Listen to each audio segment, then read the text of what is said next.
নিজৰ জীৱনকো তুচ্ছ কৰি চিকিৎসা সেৱাত ব্যস্ত চিকিৎসা কৰ্মীসকল।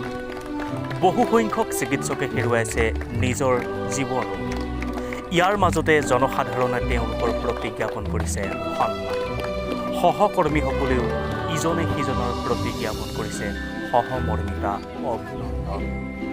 গোলাঘাটৰ শ্বহীদ কুশল কোঁৱৰ অসামৰিক চিকিৎসালয়ত কোভিড পজিটিভ ৰোগীৰ চেম্পল সংগ্ৰহৰ দৰে বিপদজনক কাম কৰি কোৱাৰেণ্টাইনৰ পাছত কৰ্মস্থলীলৈ উভতাৰ পাছত আজি মেৰাপানী সমূহীয়া চিকিৎসালয়ত কৰ্মৰত চিকিৎসা কৰ্মী সমুজ্জ্বল বৰাক আজি এনেদৰে সন্মান জনাই উৎসাহিত কৰে সহকৰ্মী তথা চিকিৎসালয়খনৰ চিকিৎসক কৰ্মচাৰীসকলে।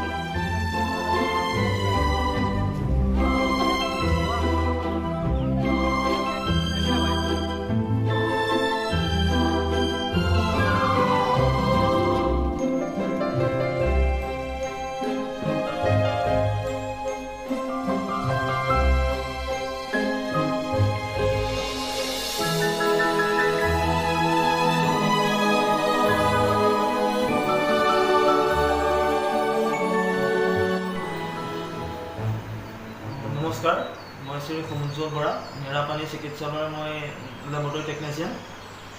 আমাৰ গোলাঘাট ডিষ্ট্ৰিক্টত 9জনকৈ পজিটিভ ৰোগী ওলোৱাৰ পাছত আমাৰ পজিটিভ ৰোগীসকলৰ চেম্পল কালেকশ্যনৰ কাৰণে গোলাঘাট কুশল কোঁৱৰ চিকিৎসালয়লৈ নিয়া হৈছিলে চেম্পল কালেকশ্যন কৰিবৰ কাৰণে। তাত গৈ আমি 7 দিন পেচেণ্টৰ চেম্পল কালেকশ্যন কৰিছিলোঁ পজিটিভ কেইজনৰ। তাৰপিছতে 14 দিন কোৱাৰেণ্টাইন থাকিলোঁ। তাৰপিছত আমাৰ দুবাৰকৈ টেষ্ট হ'ল। টেষ্টত আমাৰ দুইবাৰে নিগেটিভ আহিলে। এতিয়া বৰ্তমান আমি সুস্থ আছোঁ।